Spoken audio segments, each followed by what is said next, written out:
이름으로 기도드리옵나이다. 아멘. 하나님의 말씀은 나훔 2장 3장입니다. 구약 1299페이지입니다. 2장 1절에서 7절까지 우리 한 절씩 우리 교도하도록 하겠습니다. 2장 1절.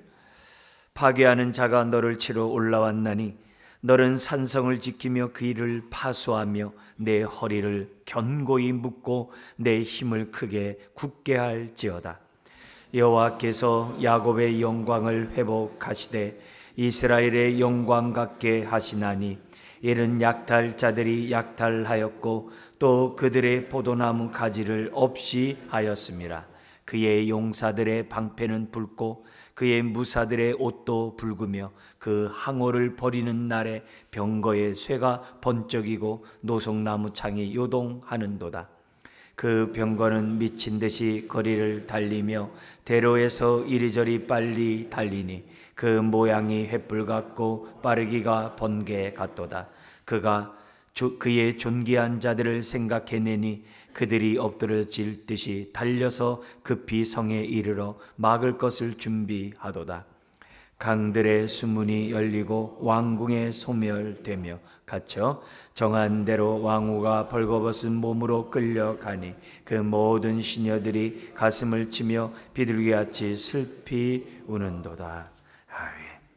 나훔은 아수르를 향해서 멸망의 심판을 선포한 예언서가 나훔입니다. 100여 년 전에 요나를 통해서 그들이 하나님의 심판의 메시지를 들었을 때 회개하고 정말 하나님의 진노가 그들에게 임하지 않았던 그런 경험이 있음에도 불구하고 그 후손들은 그런 그들의 선조들의 그러한 겸비한 그 모습을 본받지 않고 악을 자행하다가 결국 하나님의 심판을 받는 그런 역사적인 사건이 일어나게 됩니다. 자, 그런 가운데 우리 1장에 우리 핵심적인 내용이 뭐였습니까? 하나님은 노하기를 더디하시며 인자하신다라는 그 단어가 한 쌍이지만 나훔에서는 노하기를 더디하시며 또한 어떻게 돼요? 권능이 크시며. 그런 하나님이 범죄할 때마다 그 즉시 심판하지 않는 것은 하나님이 정말 그 사람들을 갖다 긍휼히 여기는 그런 마음이 있기 때문이에요. 하나님이 노하기를 더디하시는 것이 힘이 없어서가 아니라 권능이 있음에도 불구하고 노하기를 더디하시는 그런 하나님. 그러나 때가 되면 하나님의 심판이 임하는데 피할 자 없다 이게요. 그러나 하나님을 경외하는 자는 1장 7절에 어떻게 돼요? 선한 하나님이 그들의 환난 날에 피난처가 되신다. 이렇게 기록되어 있어요. 그래서 하나님을 경외하는 자들에게는 그런 하나님의 심판을 두려워하지 말라는 거죠. 훗날 주님의 재림으로 인하여 이 땅에 심판이 이루어질 때도 동일해요. 하나님을 경외하는 사람들은 두려움으로 주 앞에 서는 것이 아니라 기쁨으로 주님 앞에 설 것을 확신하셔야 됩니다. 그래서 하나님은 자기에게 피하는 자를 다 하신다 그랬어요. 오늘도 기도하는 자를 다 하세요. 오늘도 예배하는 자를 하나님이 다 하세요. 하나님은 정말 환난 날에 산성이시라, 피난처가 되신다라고 이렇게 1장에서 설명했습니다.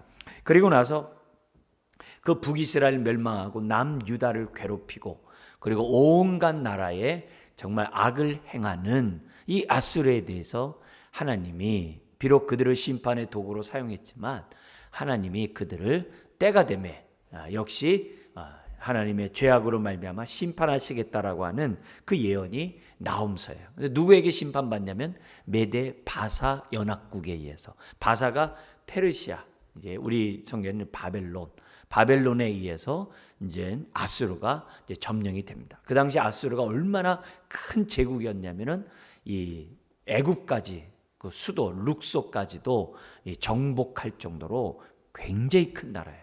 그래서 큰 제국을 이루었는데 바벨론이 더 커요. 근데 그 더 큰 나라를 갖다 더 크게 한 나라가 그 다음에 이제 그리스예요. 알렉산더 대왕이 등장하고 그 다음에 더 큰 나라가 등장하는데 그게 로마예요. 이제 그렇게 역사적으로 되어 있는데 그런 제국을 하나님이 심판의 도구로 사용하지만 그들 또한 겸손하지 아니하면 심판받을 수밖에 없다는 것을 성경 우리들에게 보여줘요. 그러니까 이것이 계속 이렇게 정말 이렇게 순환하듯이 역사가 이렇게 발전해 오고 있어요. 그동안에 다 최근에도 우리 강대국들이 막 이렇게 합니다만 하나님의 때가 되면 언제 하나님의 심판이 그들에게 임할지 그 하나님의 시간에 임하게 돼요. 그러나 여기서 나음에서 주는 메시지처럼 하나님을 경외하는 자, 환난 날에 피할 산성이 되게 하신다는 사실. 요에서도 그렇죠. 성령을 왜 줬느냐? 그게 인침으로 그 인침받은 자들을 반드시 구원하는 보증으로 성령을 주신 거거든요. 그래서 성령이 있는 사람은 그 마지막 그 심판 때 주의 이름을 부름으로 하나님의 돌보심을 받도록 하시겠다라는 요에서에서 나오고 그 예언에 따라서 저와 여러분들이 성령 받아서 하나님을 아버지라 고백하고 예수님을 나의 구세주라고 고백하는 그 축복을 받은 거죠. 이게 할렐루야인 거죠. 그래서 그런 흐름 속에서 오늘도 우리가 나홈을 보고 나홈이 아수르가 죄악으로 멸망당하는 모습을 보면서 이 세상이 죄악이 관여한 이 세상을 향해서 우리가 정말 노하기를 더디하시고 권능이 크신 하나님이 인내하면서 돌아오기를 바라는 그 마음으로 우리가 세상을 바라보고 동시에 우리 자신은 어떻게 돼요?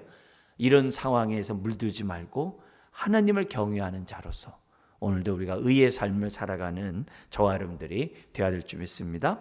자, 그런 가운데 1장에서 니느웨, 아수르의 수도가 니느웨예요.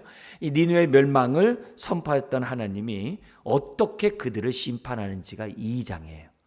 그리고 3장 그들이 이렇게 심판받는 그 이유와 그 필연적인 그 멸망, 그 이유를 필연적인 멸망 이유를 3장에서 설명하고 있습니다. 먼저 2장. 우리 지난주 연관해서 이제 2장을 좀 보겠습니다. 두 부분이에요. 뭐냐면 1절에서부터 7절까지 전쟁에 의해서 패할 것이다. 메데 바사 제국에 의해서 패할 것이다. 그리고 8절 13절 패배한 결과는 황폐할 것이다. 황무지와 같이 정말 다 아주 그냥 정말 멸망할 것이고 또 빼앗길 것은 다 빼앗아갈 것이다. 왜? 너희들이 그렇게 했기 때문에 그대로 하나님이 심판하겠다. 행하겠다라고 2장에 이제 기록되어 있습니다. 먼저 1절 7절까지 어떻게 멸망하는지를 하나님이 나홈을 통해서 미리 얘기하세요. 항상 하나님의 역사는 미리 얘기하세요. 구원도 미리 얘기하시고 심판도 미리 얘기하세요. 미리 얘기하십니다. 뭐라고 얘기하냐면 1절 한 번 더 읽겠습니다. 파괴하는 자가 너를 치러 올라왔나니. 이렇게 파괴자가 메데바사예요. 그러니까 아수르 너는 산성을 지키며 길을 파수하며 내 허리를 견고히 묶고 내 힘을 크게 굳게 할지어다. 이렇게 돼 있어요. 오니까 너가 어떻게 돼요? 막으라 이게. 막을 준비하라. 그러나 막을 수 없다 이 말이에요. 왜요? 하나님이 아수르의 대적자가 되시니까. 메데바사는 하나의 도구로 사용한 것이지 하나님이 심판하기 때문에 막을 수 없다. 이스라엘이 가나안 땅 정복이 정복으로만 이해하면 안 돼요. 이스라엘이 가나안 땅을 정복한 이유는 그들의 죄악을 심판하기 위함이에요. 그들의 죄악을 심판하는 거예요. 그래서 그들이 심판의 도구로 쓰임받았을 뿐이에요. 그들이 의로워서가 아니에요. 그들이 바벨론 포로를 끌려간 거 보면 의로운 자가 아니란 거 알잖아요.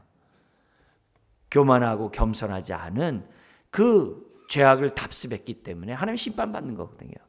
그래서 그런 의미에서 이 파괴자인 지금 아수르를 파괴할 메데바사가 치러 온다는 거죠. 그러나 이런 모습 속에 얼마나 무섭고 두려워요. 그래서 1장같이 나오면 중간중간에 하나님의 위로와 구원을 하나님의 백성에게 주시는데 그 가운데 하나가 2절이에요. 아수르가 멸망당함으로 너희들이 아수르로부터 고통에서 벗어나게 될 것이다 하면서 2절 얘기합니다. 같이 읽어볼까요? 여호와께서 야곱의 영광을 회복하시되 이스라엘의 영광 같게 하시나니 이는 약탈자들이 약탈하였고 또 그들의 포도나무 가지를 없이 하였습니다. 히스기야 왕 여러분 잘 아는 왕이기 때문에 말씀드린다면 히스기야 왕 때 아수르가 얼마나 공격합니까? 그 히스기야가 아수르의 그 공격을 막아내잖아요. 그런 배경 속에서 이미 북이스라엘 멸망했고 남유다가 얼마나 고통을 당해요. 그리고 남유다 고통당하는 그때에도 어떻게 돼요? 애굽을 공격해가지고 애굽의 수도인 룩서를 갖다 멸망시켰다니까요. 이게 보통 강한 이런 나라가 아니에요. 그래서 이런 아수르가 심판받아 멸망하게 되면 유다 입장, 핍박을 받던 유다 입장에서는 어떻게 돼요? 구원의 날이죠. 회복의 날이 될 거라는 것을 지금 말씀하고 있어요. 그러니까 원수 사탄 마귀가 아주 이제 주님의 재림으로 완전 심판받을 때 우리에게는 뭐겠어요? 기쁨의 날이 되는 거죠. 더 이상 우리를 유혹하는 그런 것들이 없는 거죠. 지금 여기서 우리가 또 하나 알아야 될 것은 뭐냐면 이 유다를 공격한 그것은 하나님의 백성을 공격했기 때문에 누굴 공격한 거다? 하나님을 공격한 것이 돼요. 이거는 신약에서도 사도 바울의 사건을 통해서 우리에게 분명히 알려져요. 그죠? 예수 믿는 사람을 잡으러 시리아에 있는 다마스커스까지 사울이 이제 가다가 부활의 주님을 만나잖아요. 주여 느시오니까 나는 네가 핍박하는 예수니라. 자기는 예수 믿는 사람 핍박하러 다녔지 자기가 예수를 언제 핍박했겠어요. 그러나 예수 믿는 사람 핍박하는 게 곧 예수님을 핍박하는 거거든요. 이건 똑같은 거예요. 오늘 저와 여러분들을 핍박하는 것은 하나님에 대해서 대항하는 거거든요.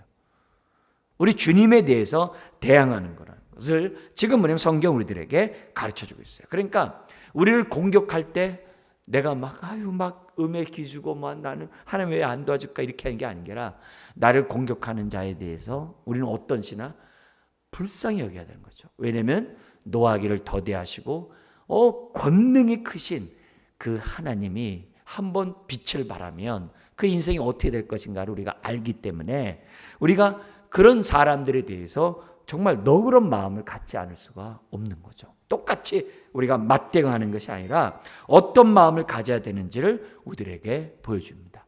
또한 메대 바사 제국이 힘이 있어서가 아니에요. 아수를 심판하기 위해서 키워져 쓴 거예요. 자, 그러면서 그 파괴하는 자가 어떻게 올라오는지를 지금 뭐냐면 3절부터 6절에 보여줘요. 파괴자의 모습을 보여주는데요.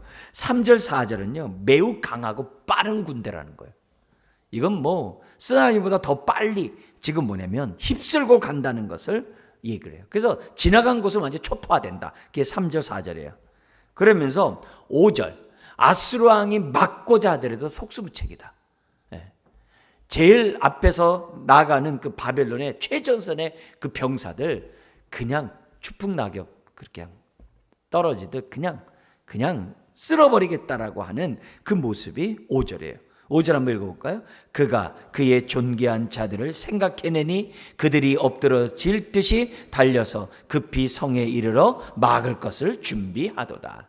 여기 이제 존귀한 자들은 뭐냐면은 전쟁에 능한 그런 용사들, 군인들 그런 자들을 통해서 막고자 하더라도 아무 소용이 없다는 거예요. 그러면서 6절에 이게 바벨론의 공격만 있는 것이 아니라 하나님의 공격이잖아요. 그래서 하나님이 군대만이 아니라 어떻게 되면 홍수를 사용해요. 왜냐하면 그 당시 이 아수르가 티그리스강, 유브라데스강 그쪽 이런 줄기 속에서 큰 도시거든요. 우리로 얘기하면 한강에 이렇게 도시를 세워놓은 거예요. 한강이 범람해 가지고서 막 이렇게 하듯이 이게 뭐냐면 수문을 막아놨다가 일시에 이렇게 터뜨려 버리는 이런 공격일 수도 있고 다양해요. 그래서 역사적으로 보면은 아수르가 3년간을 이렇게 막아냈대요. 이 바벨론 공격을 3년 동안 막아냈대요. 그렇지만 어떻게 돼요? 홍수에 물에 의해서 성이 그냥 쓸려나간 그게 6절이에요. 강들의 수문이 열리고 왕궁이 소멸되며. 이건 정말 물로 이렇게 하는 거는 이건 끔찍하니 이건 정말 심판 아닙니까? 그러면서 중요한 건 뭐냐면 7절이에요. 정한 대로야예요. 하나님이 뜻하신 대로 정한 대로 하나님이 정해놨기 때문에 뭐 하는 거예요? 막을 자 없다는 거죠. 정한 대로 하나님의 심판이 임했다. 여기 왕후가 벌거벗고 시녀들이 끌려간다는 이 얘기는 문자적으로 이렇게 보는 것도 있습니다만 그 당시에 그 우상 숭배를 하면서 우상으로 만들어놨던 그런 여신들과 그 여신들을 숭배하는 그런 자들을 하나님이 뭐예요? 한 번에 이렇게 심판하겠다는 그런 측면으로도 7절을 우리가 볼 수가 있습니다.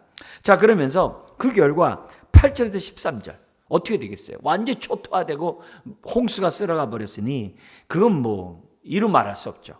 그래서 옛날의 영광의 니느웨와 멸망의 니느웨를 대조해요. 그게 8절입니다. 같이 한번 읽어볼까요? 니느웨는 예로부터 물이 모인 못 갔더니 이제 모두 도망하니 서라 서라 하나 돌아보는 자가 없도다. 자기부터 살아야죠. 왕을 보호하고 돌볼 자가 어디 있어요? 자기부터 걸음아 나살려라 해야 되겠죠. 여기 보면 뭐냐면 니느웨가 뭐예요? 물이 모이는 못과 같다는 거죠. 중심지였다는 거죠. 굉장히 중요해요. 더구나 역사적으로 보면 이 아수르의 그 성벽을 중심으로 그 물을 갖다 이렇게 호수같이 이렇게 해놔가죠. 해자라고 그러잖아요. 적들이 침노하지 못하도록 그걸 깊게 파가지고 이렇게 물을 갖다 수로를 만들어 놨다고 합니다. 그러니까 거기에다가 이제 홍수가 범람하게 되고 이렇게 하니까 한 번에 그냥 우리 무서운 건 잘 알잖아요. 이제 그렇게 됐다는 거죠. 그래서 그렇게 하더라도 군대가 어떻게 돼요? 다 자기를 살고자 도망가는 거죠. 다 도망가는 그런 거죠. 그러면서 9절에 니느웨가 과거 약탈해 놨던 거 모든 거 그냥 다 약탈당하리라. 그게 9절입니다. 그래서 은을 노력하라 금을 노력하라 그 저축한 것이 무한하고 아름다운 기구가 풍부함이니라.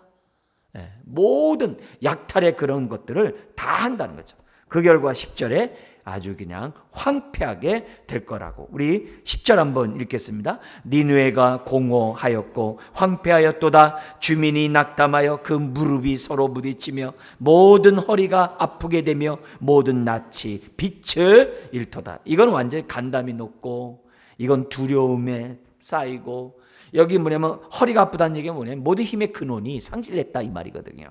그래가지고 아주 낯빛을 잃어버릴 정도로 아주 비참한 아주 극심한 공포가 그들의 삶 가운데 동시에 있다는 것을 보게 됩니다. 뿐만이 아니라 그로 인하여서 어떻게 돼요?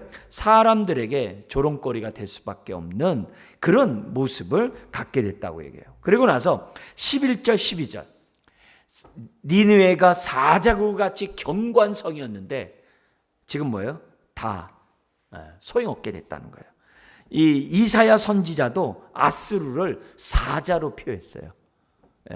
사자로 표현했어요. 여기 지금 뭐냐면 나훔에서도 사자로 표현하고 있습니다. 니느웨를. 그래서 이렇게 얘기합니다. 11절에 이제 사자의 굴이 어디냐? 젊은 사자가 먹을 것이 어디냐? 전에는 숫사자 암사자가 그 새끼 사자와 함께 거기서 다니되 그것들을 두렵게 할 자가 없었으며.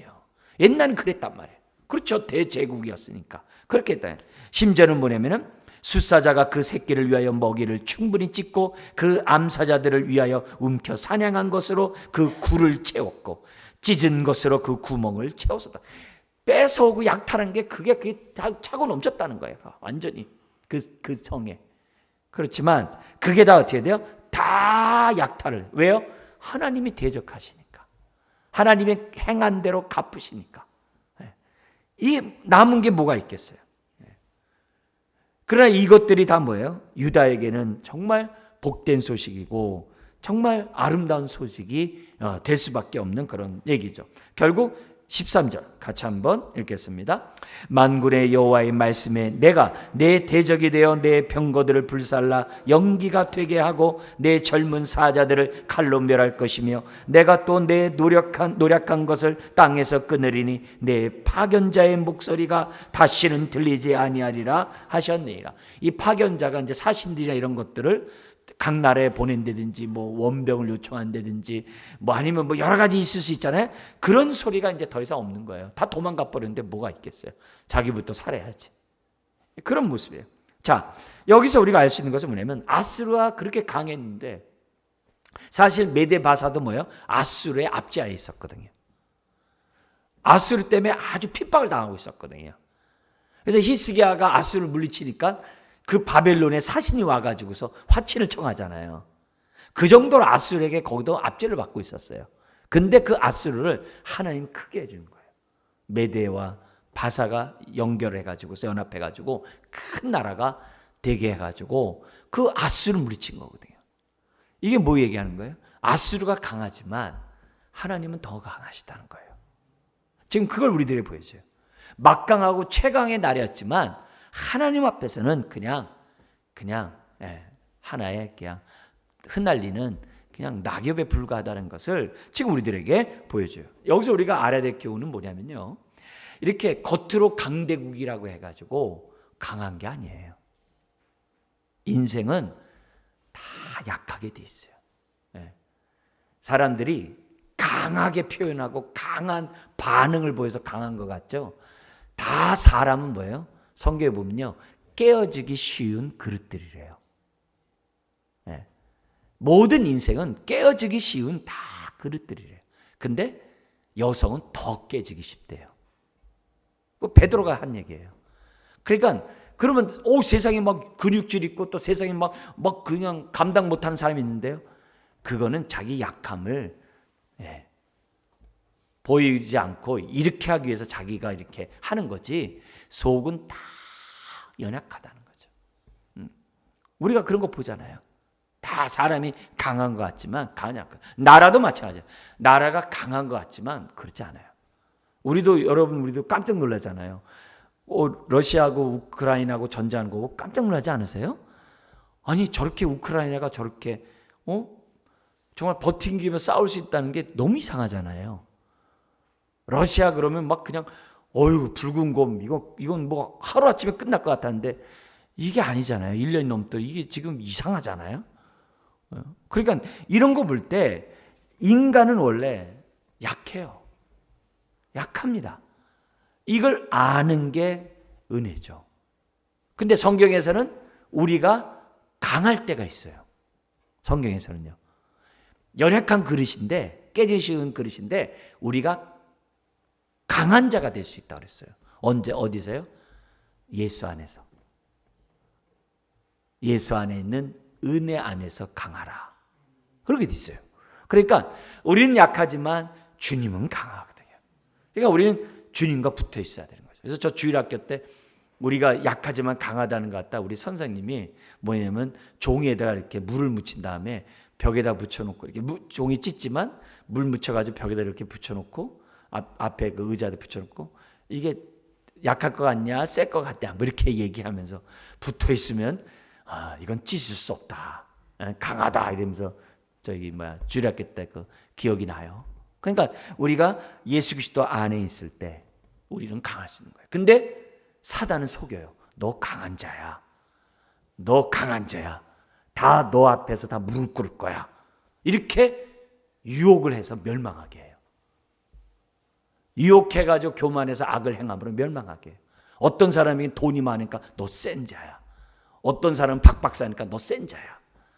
어떤 때는 저마다 사람들에게 막 여러 가지 모습으로 너 센 사람이야.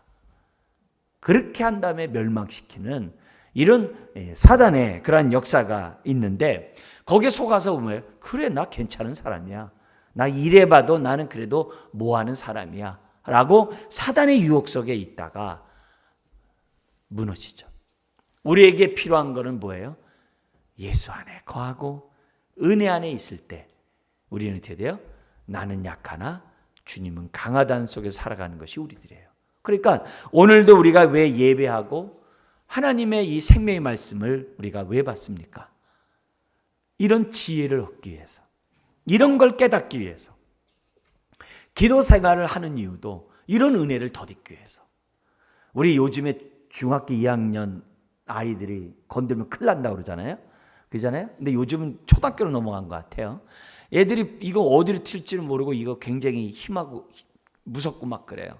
그러니까 그래서 걔네들이 뭐냐면 우리 자녀들이 다 정말 이렇게 탈선하고 어떤 그 정도에서 벗어나고 막 그런 걸 염려하잖아요. 근데 내가 예수 바깥에 나가는 것에 대해서는 아무렇지도 않게 생각하는 경향이 있어요. 여러분, 아이들이 사춘기라고 이렇게 탈선하는 거나 예수 그리스도 안에 있다가 정말 은혜 바깥에 나가는 거나 어느 게 더 무서운 거예요? 사실 은혜 바깥에 나가는 게 더 무섭잖아요. 그죠? 진짜나요? 예수 바깥에 사는 게 이것이 얼마나 무서운 탈선입니까? 기도하지 않고 하나님의 말씀을 의지하지 않고 살아가는 그 인생이 얼마나 무서운 일입니까? 성경은 인생을 의지하지 말라 그랬거든요. 근데 인생을 의지하는 사람들이 얼마나 많습니까? 성경은 우리들에게 분명히 얘기해요. 세상에 총칼 권력이 힘이 아니라, 돈이 힘이 아니라, 그걸 의지하는 자는 아슬처럼 다 명한다는 거예요. 우리가 살 수 있는 길은 오직 예수 그리스도를 의지하고 오직 예수 그리스도 안에서 은혜로 말미암아 강하라. 그래서 은혜 안에 강하고 은혜 안에 자라가고 은혜 안에서 우리들이 정말 서는 그런 사람이 되어야 돼요. 그걸 위해서 오늘도 이 자리에 나와 예배한 줄 믿습니다. 남들이 볼 때는 골리앗과 다윗이 싸우면 누가 이겨요? 당연히 골리앗이 이기죠. 근데 다윗이 이겨요. 다윗이 이겨요. 왜요? 그에게는 만군의 여호와의 이름으로 나가노라라는 강함이 있었거든요. 하나님의 능력이 그에게 있었거든요. 그러니까 니느웨는 모든 악의 화신이에요. 오늘날에 이렇게 힘 있는 나라들이 얼마나 많아요. 또 우리나라에서도 힘 꽤나 쓰는 사람도 얼마나 많아요. 불쌍한 거죠. 불쌍한 거죠. 그런 마음들을 우리가 생각하고 부러워할 것이 아니라 오늘 정말 나는 예수 안에 있는가? 아니면 나는 탈선에 있는가? 생각해보고 정말 우리가 하나님만을 의지하는 저와 여러분들이 되어야 될 줄 믿습니다. 오늘 나는 뭘 의지하고 있는가? 뭘 의지하고 있는가? 주님의 다른 것을 의지하는 이 자체가 탈선이죠. 말 안 듣는 자녀 때문에만 아파하지 마시고 내 모습을 보고 내가 울 줄 알아야 돼요. 우리가 그래서 말씀과 기도 생활 안 하고 이런 것들은 위험한 거예요. 기도하고 또 기도하고 또 기도하고.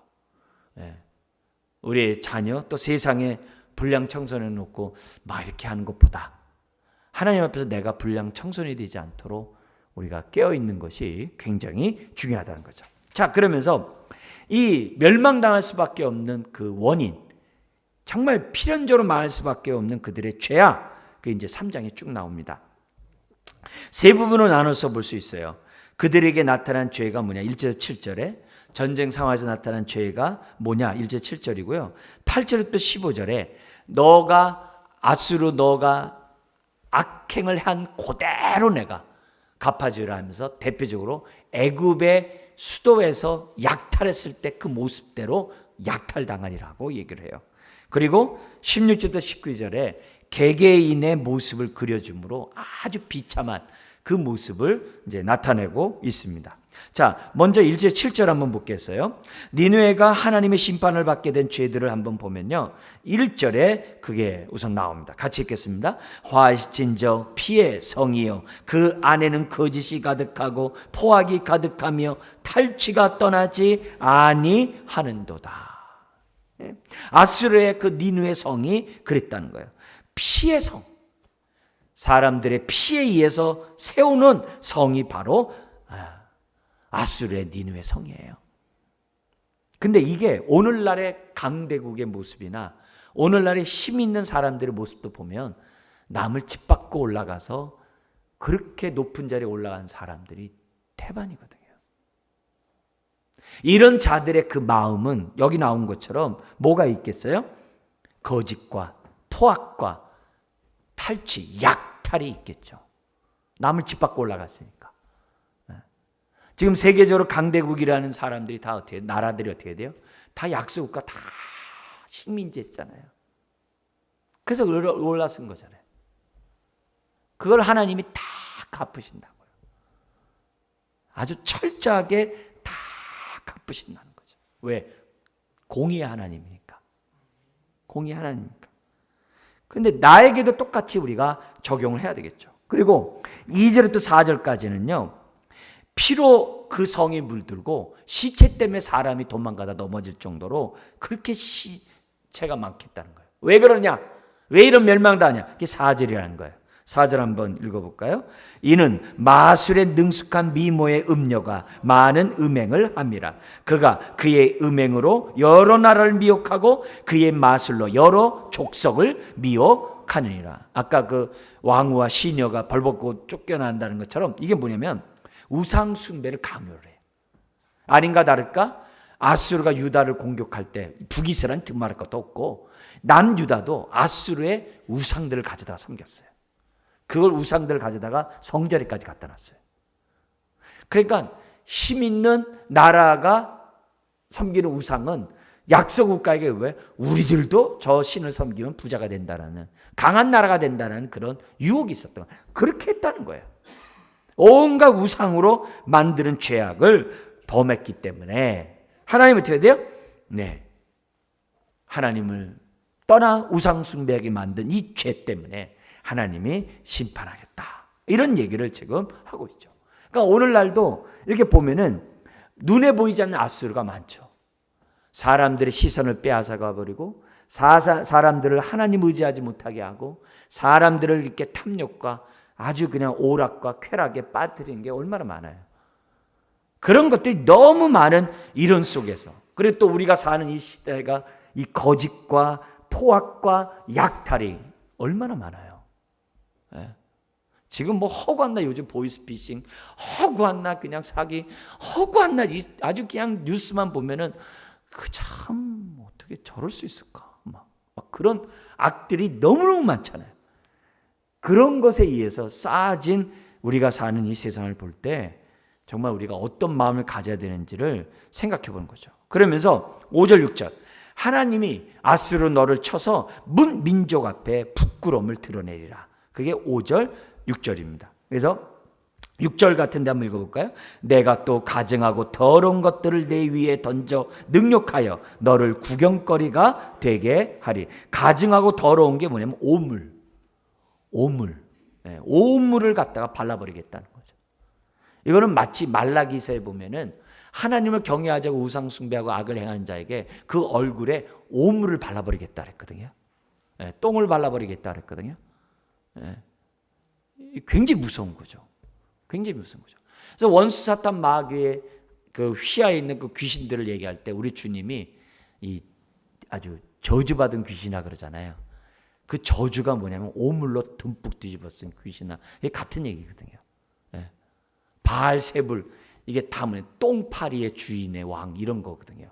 그러니까 이런 모습에서 볼 때 하나님의 저주가 그 얼굴에 발라버리듯이 하나님이 그렇게 하겠다는 거예요. 예. 그렇게 하겠다는 거예요. 그리고 나서 7절에 이거 보면은 너를 위로할 자가 하나도 없다는 거예요. 같이 한번 읽겠습니다. 그때 너를 보는 자가 다 내게서 도망하며 이르기를 니느웨가 황폐하였도다. 누가 그것을 위하여 애곡하며 내가 어디서 너를 위로할 자를 구하리요 하리라. 조롱하는 거죠. 어떻게 보면 너를 위로할 자가 없다는 거예요. 그렇게 하더니 꼴 좋다 이거죠. 근데 나움의 이름의 뜻이 뭐라고요? 위로. 진정한 위로는 하나님 앞에 있다는 것을, 그래서 하나님께 피하는 자에게 하나님이 산성이 되어주신다는 것을 우리들에게 보여줘요. 그러니까 오늘 우리들이 이 땅에 살아가면서 오늘도 동일합니다. 우리의 위로자는 하나님 한 분밖에 없음을 믿습니다. 그러니까 고린도후서 1장 3절에 그러잖아요. 모든 위로의 아버지. 예. 모든 위로의 아버지. 예. 그러면서 8절부터 15절에는 하나님이 아수르가 과거에 행한 대로 동일하게 파멸할 것을 말씀하시는데요. 거기 보면은 8절에 이렇게 돼 있어요. 내가 어찌 노아문보다 낫겠으며. 노아문이 뭐라 그랬어요? 애굽의 수도, 오늘날의 눅소. 오늘날의 눅소를 노아문이라고 그래요. 내가 어찌 노아문보다 낫겠느냐? 그는 강들 사이에 있으므로 물이 둘렸으니 바다가 성루가 되었고 바다가 방어벽이 되었으며 구스와 애굽은 그의 힘이 강하여 끝이 없었고 북과 루빔이 그를 돕는 자가 되었으나 그가 포로가 되어 사로잡혀갔고 그의 어린 아이들은 길 모퉁이에 메어침을 당하여 부서졌으며 그의 존귀한 자들은 제비에 뽑혀 나뉘었고 그의 모든 권세자들은 사슬에 결박되었나니. 여기 모퉁이에 맺혔다는 얘기는 다리 잡고서 애를 머리로 그냥 때려서 죽였다는 얘기예요. 이게 나중에 바벨론이 똑같이 해요. 똑같이 이 유다 백성에게 똑같이 해요. 이렇게. 근데 이런 자들을 하나님이 내버려 두겠냐 이게. 그러니까 이 말은 뭐냐면 아수르 너가 애굽 할 때 이렇게 악행했지. 바벨론에서 그렇게 당할 거다. 그 얘기예요. 그게 지금 8절부터 10절의 얘기예요. 옛날에는 애굽과 그런 주변의 나라들이 다 구스나 다 연합해서 막 했지만 소용없었던 거예요. 왜요? 하나님이 그들의 죄를 심판하였다면은 애굽이 막을 수가 없었던 거예요. 아수르 너도 막을 수가 없다 이게. 그래서 11절부터 15절 너도 과거에 행한 대로 그대로 너도 당하게 될 것이다. 이렇게 돼 있어요. 그래서 11절에 보니까는 너도 술에 취하여 스물이라. 너도 원수 때문에 피난처를 찾게 되리라. 12절은 뭐냐면 저항할 힘도 없이 다 떨어질 것이다. 13절 성문을 닫을 능력도 없고 열려지게 될 것이다. 다 빼앗긴다는 거죠. 그리고 14절 한 번 막아봐라. 너는 망할 것이다.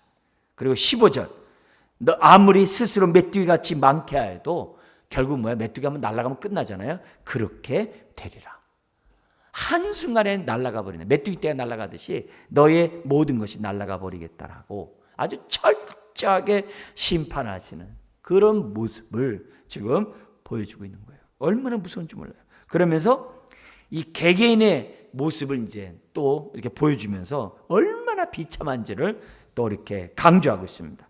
먼저 16절, 17절 이렇게 됐습니다. 내가 내 상인을 하늘의 별보다 많게 하였으나 느치가 날개를 펴서 날아감과 같고, 이게 뭐냐면 내가 뭐냐면 아수르 왕, 내 상인을, 여기 상인이라는 이 개념이라는 게 뭐냐면 그만큼 막 굉장히 넓고 제국이 넓으니까 많은 이런 사람들을 뭐 이렇게 보내지 않겠어요? 하늘의 별과 같이 많게 했을 거예요. 근데요 한순간에 느치가 날개를 펴가지고 도망가듯이 그냥 날아가 버린다는 거예요. 심지어 17절에 내 방백은 메뚜기 같고 너의 군인의 장수들은 큰 메뚜기가 한순간 해 뜨면 날아간 것처럼 졸지에 다 뭐냐면 너를 두고 다 날아간다. 그래서 어떻게 되냐면 18절 같이 한번 읽겠습니다. 와스루 왕이여 내 목자가 자고 내 귀족은 누워 쉬며 내 백성은 산들에 흩어지나 그들을 모을 사람이 없도다. 그러니까 왕이여, 아수르 왕이여, 너를 도와줄 자들은 단 한 명도 없다는 거예요. 이거 메뚜기같이 그냥 다 날아가 버린다는 거예요. 자기가 살기 위해서. 그들을 모을 자가 없다는 것을 지금 보여주고 있는 거예요. 그러니까 여기서 알아야 될 것이 뭐냐면 악은 한 번 넘어지면 이러지 못해요. 반대로 하나님의 자녀는 100번 넘어져도 100번 일어날 수 있어요. 그게 다른 거예요. 악인은 한 번 넘어지면 그냥 끝나요. 그러나 하나님의 백성은 아무리 망가지고 어려워져도 하나님이 계시면, 그리고 아까 하나님은 산상이 그랬잖아요. 하나님 앞에 나오는 자를 다 아신다 그랬잖아요. 하나님 앞에 나오는 자마다 다 회복될 줄 믿습니다. 그러니까 내가 지금 삶이 어떻든 간에 또 과거서부터 나의 삶이 지금 어떠한데 그게 중요한 게 아니에요. 산성이신 하나님께로 피하는 자, 하나님이 위로가 되어주시겠다는 그 약속을 나음을 통해서 우리에게 말씀하고 있어요. 비록 내가 죄 때문에 어렵다고 하더라도 회개케 해서 회복시키는 분이 하나님이세요.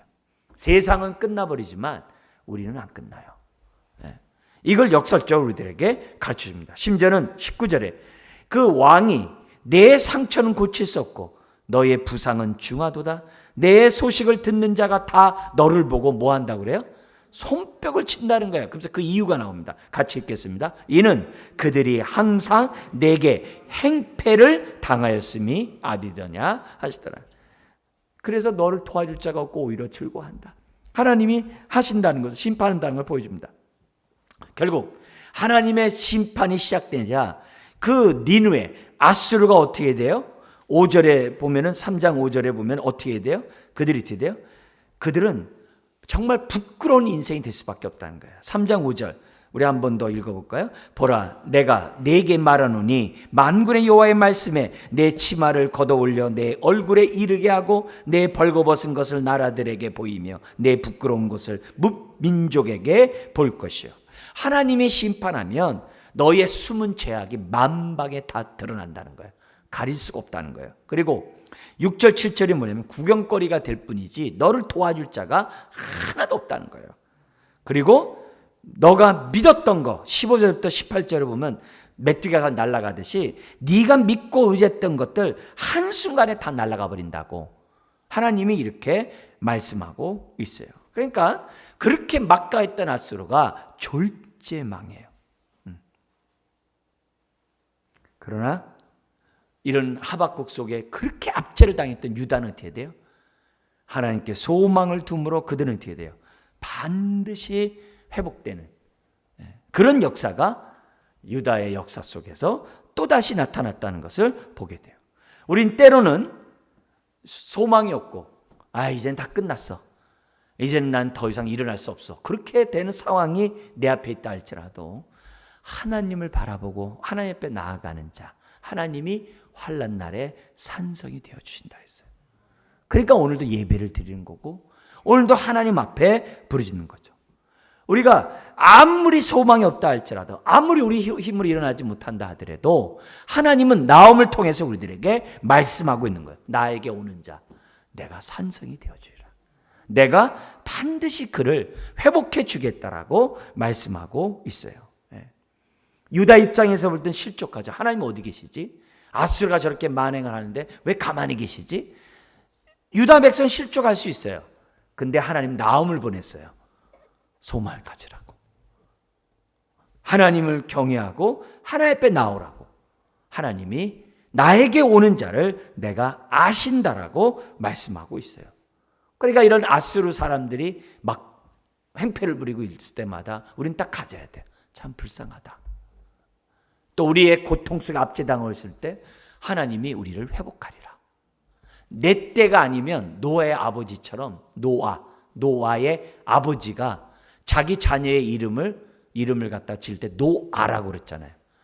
그 당시는 하나님의 그 물의 심판을 받을 수밖에 죄악이 관영한 때거든요. 근데 그의 아버지는 소망 가운데 아들에게 이름을 노아라고 그래요. 노아가 뭐예요? 위로자예요. 하나님의 구원으로 우리를 위로하겠다고 하는 그 믿음의 이름이 노아거든. 그렇다고 한다면 오늘도 우리들이 그런 상황에서 하나님께 소망을 두고 우리도 어떻게 해야 돼요? 지금 나음이 위로자가 되었던 것처럼 저와 여러분들도 해야 되는 거죠. 그래서 이런 우리 자신만이 아니라 정말 니느웨 같이 살아가는 많은 사람들, 거짓과 그 탐욕과 그 약탈 속에 남을 짓밟고 올라가는 그런 사람들을 볼 때마다 우리는 어떻게 돼요? 불쌍히 여기고 기도하고 하나님 그들을 용서해 달라고. 그리고 우리가 정말 어떤 상황에서도 이렇게 낙심하지 않고 일어나는 건 두말할 것도 없고 우리가 정말 멸망하는 아수르를 놓고 기도하는 저와 여러분들이 되어야만 한다는 거죠. 우리 하나님은 공의 하나님이세요. 노하기를 더디하시지만 권능이 크신 분이에요. 그 하나님 우리가 믿고 오늘을 살아가고 있어요. 아무 일 안 벌어지는 것 같지만 하나님은 졸지에 행하세요.